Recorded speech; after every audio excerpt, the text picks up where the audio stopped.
हारिमुखौ सिनायथि होनायजों लोगोसे बर'नि दोरोङारि हारिमु मावबादा खुंफुंदों। तारमाने आखिया आथिंखौ हरदो ओमफ्राय आखाया आगदाखौ हरदो सिगाङाव। दिनै क'क्राझार जिल्लानि सिङाव थानाय रामफलबिल दुलाराय हारिमु आफादजों लोगोसे बड'ल कालचार सेन्टार रामफलबिला जुथाइ गोलोम बोथोरखौ लोब्बा लाखिनानै 15 दिननि थाखाय हारिमु मावबादा खुंफुंनो थि खालामनाय जादों। बे मावबादायाव बर' हारिनि दोरोङारि हारिमु मोसानाय दामनाय देनायखौ नोजोर होनानै फोरोंनाय जागोन। 1994 नि 5 जुनाव दाफुंजानायनिफ्रायनो बड'ल कालचार सेन्टार रामफलबिला दिनैसिम आसामनि अनगायैबो गुबुन गुबुन जायगाफ्राव बर' हारिनि दोरोङारि हारिमु मोसानायखौ दिन्थिबोगासिनो। बे नोजोरजों बर' हारिनि हारिमुखौ फेहेरनायनि थाखाय दिनैनिफ्राय 15 साननि उन्दै उन्दै गथ'फोरखौ फोरोंथाय होनाय मावबादाखौ थि खालामनाय जादों। दिनैनि बे हारिमु मावबादायाव थिखादार मनरन्जन ब्रह्मजों लोगोसे डक्टर गोमोथाव बसुमतारी, रामफलबिल दख'रा एबसुनि आफादगिरि बिजित बसुमतारी आरो गुबुन गुबुन आफादनि दैदेनगिरिफ्राबो बाहागो लायो। बे हाबाफारिनि सोमोन्दै खौरांगिरिनि सिगाङाव मा फोरमायदों बिथां बारलाम्फा नार्जारिनि बाथ्रा बुंनायखौ खोनासंना लानि। दा साफ्रोमबो नायगिरि बिथांमोननिसिम साबायखर जासिहरदों। दा जोङो दिनैहाय 2 जुलाइनिफ्राय 17 जुलाइसिम जोङो बर'नि दोरोङारि दामजु बा दाममु मोसामु जेरै मोसानाय ओमफ्राय खाम सिफुं सेरजा बेखौ जों गथ'फोर दानि गोदान जेनेरेसनखौ फोरोंनो थाखाय दिनैनिफ्राय जागायजेनबाय। दिनैनो मोनसे बेखेव फोरबो। दा बेहाय माने बेखेवगिरि आलासि महरै नुजाफैनो हादोंमोन जोंहा जोंनि रिनाउन सासे कन्ट्राक्टर श्री मनरन्जन ब्रह्म मानिनां बिथाङा। दा बिथाङा बेखेवना थांखांबाय। दा बिनि उद्देश्यआ जाहैबाय जोंनि बर'नि जेनाखि दोरोङारि मोसानाय दामनाय देनाय बे हारिमुखौ बा कृष्टिखौ जोङो जेनेरेसननो फोरोंनाय, जाहाथे बर'नि कालचारा बा मोसानाय दामनाय देनाया अरायबो थांनानै थानो हायो आरो बेनि गेजेरजों जाथिनि सिनायथिया अरायबो मोनबाय थानो हायो। रामफलबिल होननानै गिबियाव जोंहा 92आव रामफलबिल दख'रा दुलाराय बर' हारिमु आफादखौ दानाय जादोंमोन। माने सेन्ट्रेल आरो डिस्ट्रिक्ट कमिटिनि मोनसे डिरेक्सन बायदियै। बेनि उनाव जों इन्डिपेन्डेन्टलि खामानि मावनो होननानै बे 1994आव जोङो बे बड'ल कालचार सेन्टारखौ एक्सट्रायै जों दानानै लानाय जादों। दा बेनि थांखिया जाहैबाय जोङो इन्डिपेन्डेन्टलि खामानि मावलांनाय कालचारनि सायाव इन्डिपेन्डेन्टलि जोङो जोंनि जेनेरेसनखौ बा जोंनि लाइमोनफोरखौ बर' ट्रेडिसन सायाव जोङो फोरोंनाय, जेरै दामनाय देनाय खननाय मोसानाय आरो लोगोसे ड्रामा, लोगोसे सिनेमा सावथुन आरो बिदिनो बायदि मैया जानाय लोंनाय जेनेबा दानाय लुनाय आरो बिदिनो हेबनाय बेफोरखौ जोङो जत्थ' माने बर'नि जिखि बिथिंनि कालचार जाया मानो बेखौ फोरोंलांनाय आरोखि। दा बेखौ जोङो गिबियाव जोङो मोसानाय दामनाय देनायखौ जों खालामग्रोबाय आरो बेजों जोङो माने जोंनि बर'फोरनि अनगायैबो आसाम आरो इण्डियानि जेरावबो जोङो ministry of culture government of इण्डियानि थ्रुयै जोङो जोंनि बर'नि कालचारखौ जों फोसावबाय। माने जोंनि आफादखौ गायसनजेननायनि उननिफ्रायनो दा जोङो सम आरो थासारिखौ लानानै गासिबो खामानिखौ मावफुंनो हायाखै। जोङो दा नैबे दा बोथोरा बै समाव थिग नङामोन। जेन'बा दासिमाव जोंहा बिटिआर सुक्तिनि गेजेरजों दा एसे साबस्रांनायखौ नुनो मोनदों। जोंनि बोथोरखौ, जोंनि हारिनि थासारिखौ। दा बे हिसाबै जोङो दिनैहाय मावनो हाया जानाय खामानिफोरखौ मावनो थाखाय दिनैहाय गोदानै जों आफादखौबो जों दाफामफिननानै लाबाय। बेवहाय आंखौनो माने आफादगिरि हिसाबै गायसननाय जादों। ओमफ्राय नजेन्द्र नार्जारिखौ गाहाय नेहाथारि हिसाबै गायसनबाय। बेनिफ्राय गोरों इन्टारेस्टेड गोरों सुबुंफोरखौ जोङो मेम्बार आरो मावथि हिसाबै जों थिसननानै लानो हाबाय आरोखि।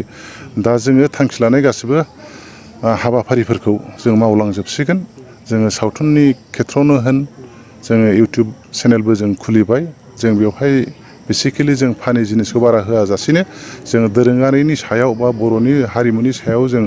माखासे डकुमेन्टारि बानायनानै हगारलांनायनि हाबाफारिखौ जों लासै लासै जागायलांसिगोन आरोखि दा बेनि थाखाय जोङो जोंनि साफ्रोम दैदेनगिरिफोरखौ दिनैहाय बे वार्कशपआव अपेनिंआव जोङो लिंथुमदों आरो क्लजिं सेरेमनियाव फैगौ 17 थारिखआवबो जोङो लिंथुमगोन आरो जोंनि थांखिफोरखौ जों फोरमायगोन जाहाथे बिथांमोनहा जोंनि बे गिदिर खामानियाव अरायबो मदद होयो दा जोङो बेफोरनो जाहैबाय जोङो माने फिल्मनि अनगायैबो थियेटार ओमफ्राय ड्रामा जाहा बर'आव जेन'बा जाथ्रा गाननिबो खोथा दङ दा बेफोरबायदि बायदि बायदि दं बे कालचार लाइनखौ जों मावगोन एक्सुवेलि बेफोर माने कुइसनफ्रा बेखौ एन्सार होनांगौआ माने एसे गोब्राब आरोखि बेफोर एन्सारखौ डिटेल्स होनांगौबा सोरनिबा माने गोसोआव खें नांहैगोन सोरखौबा मोजां मोनहोनाय सोरखौबा दुखु मोनहोनाय बेफोरबायदि जाहैगोन आरोखि ओंखायनो गोब्राब दा थेवब्लाबो आं बेखौनो बुंनो लुबैदों दा बेवहाय माखासे गोरोन्थिफ्रा जोंनावबो थायो खारन जोंनि नांगौखौ जों बिनानै लायाबा माने उखैयाबा रावबो दौनानै होआ होननायबो खोथा मोनसे थायो आरोखि दा बेफोर गासिबो बोथोरनि थासारिखौ लानानै जाबोदों हयथ' बै समाव जोङो थासारिया थिग नङा हिसाबै जोङो बबेबा समाव माने जोंनि गेजेरावनो सोरखौबा दाम होनाय दाम होयै बेफोरबायदिया फैलायदों आरोखि बे हिसाबै बेफोर नोजोरा कि जोंनावबो नांदोंमोन जोंनि सेन्टारावबो नांदोंमोन बा बेफोरबायदिनो आरोखि दा बेफोरबायदि थासारि जाबोनायाव जोङो बबेबा समाव जों खामानि बेफोरबायदि थासारियाव माने दोनबाय थानांगौ जादों आरोखि गिबियावनो जोबोद गोजोननाय मोन्दों आरो साबायखर जासिदों जोंनि बड'लेण्ड कालचारेल सेन्टार रामफल बिल आरो रामफल बिल दख'रा दुलाराय बर' हारिमु आफादनि मावथि बा बिबानगिरि बिथांमोननिसिम जे ओनसोलनि उन्दै उन्दै फरायसा फरायसुलिफोर बा लाइमोनफोरखौ गोलोम बोथोरनि बे बन्द' समाव जोंनि हारिनि जे मोनसे एंगार हायै बाहागो जेखौ जोङो हारिमु बुङो बे हारिमुनि जोंनि दोरोङारि दामनाय देनाय मोसानाय बायदिफोरखौ फोरोंनायनि असिलायै 15 साननि थाखाय एबा दिनैनिफ्राय जागायनानै 15 साननि थाखाय जे वार्कशप एबा हारिमु मावबादा खुंदों बे हाबाफारिखौ लानायनि थाखाय बिथांमोननिसिम जों रामफल बिल दख'रा दुलाराय बर' फरायसा आफादनि जानानै साबायखर जासिदों जे बे हाबाफारि खुंनायनि थांखि आरो नोजोरा बिथांमोननि दैदेनगिरिफ्रा सिगाङाव दहाय बुंलांबाय जे जोंनि इयुन जोलैफोरनो बा लाइमोनफोरनो जोंनि हारिनि जे आंगो हारिमुनि जे दोरोङारि मोसानाय दामनाय देनायखौ जोङो सोलोंनायावहाय बेखौ फोरोंबोनायाव जोंनियाव गोबां बिदि गेप जाबाय थानायखौ जोङो नुदों दा बेखायनो बेखौ कन्टिनिउवास जोंनि जेनेरेसन टु जेनेरेसन लांनांगौनि थाखाय जों बेबायदि हाबाफारि बा बेबायदि खामानिखौ मावलांनांगौआ खुब दरखार दङ जोङो गासैबो आफादफोरा ज' जानानै खौसे जानानै जोङो जाय जेरै रोंगौ जाय जेरै हायो जों हेफाजाब होलायनायनि गेजेरजों बेबायदि खामानिखौ मावनांगौ आरो दिनैनि सानाव दिनैनि थासारियाव जोङो मोनदांदों जोंनि जे लाइमोनफोर जोंनि जे फरायसा फरायसुलिफोर जों बिसोरनो मोनसे दिथा होनो हायाब्ला बा जोंनि समाजा बिथांमोननो बा जोंनि इयुन जोलै फैनो गोनां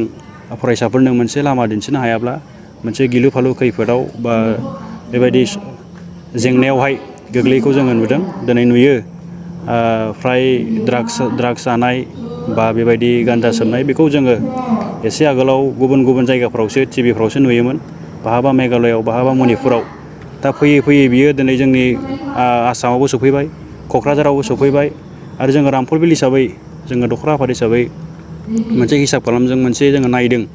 जे जोंनियावबो दिनै गोबां बिदि ड्राग्स जाग्रा सेंग्राफोर दंसै गान्जा सोबग्रा सेंग्राफोर दंसै दा बेबायदि गाज्रि समाज बेरेखा हाबा हुखायाव बाहागो लानाय सेंग्राफोर दंसै दा बेखौ होबथानो थाखाय बेखौ बन्द' खालामनो थाखाय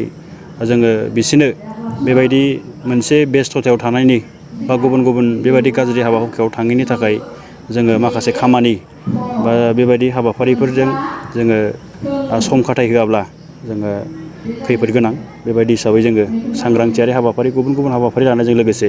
जोंनि लाइमोनफोरखौ जेसे हागौ जोङो बेस्थ'थायाव दोननो थाखाय नाजाबोबाय थादों जोंबो दख'रा आफाद हिसाबै दिनैनिफ्राय जागायनो गोनांमोन जे गोलोम बोथोरनि बेसेन नाङै फोरोंथाइ बादा थाखो 9 आरो 10नि फरायसाफोरखौ बेखौ जोंबो दान मोनसेनि थाखाय दिनैनिफ्राय जागायनो गोनांमोन खिन्थु अखा बारा हानायखाय जों गाबोननिफ्राय बानायनानै थाग थियारिखौ खालामफिनदों बेखिनियानो बेजों लोगोसे जोंहा रामफल बिल ओनसोलनि मेलेमजिबिफोर बै समनि मेलेमजिबिफोरा साननानै जोंनि हारिमुखौ सिबिनो थाखाय बा जोंनि हारिमुखौ मुलुग दरबाराव लांनो थाखाय 1994 मायथाइयावनो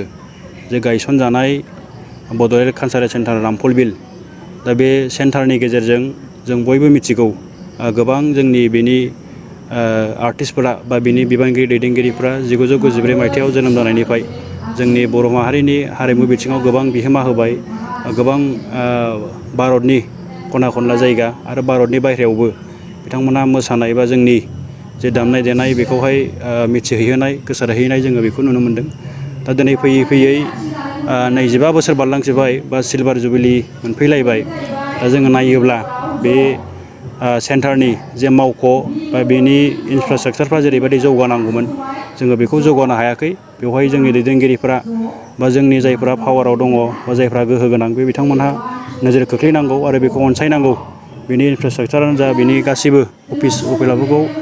लुफामनानै होनांगौ बेखौ जोङो दखरा आफादनि जानानै जोङो दाबि खालामहरदों बा खावलायहरदों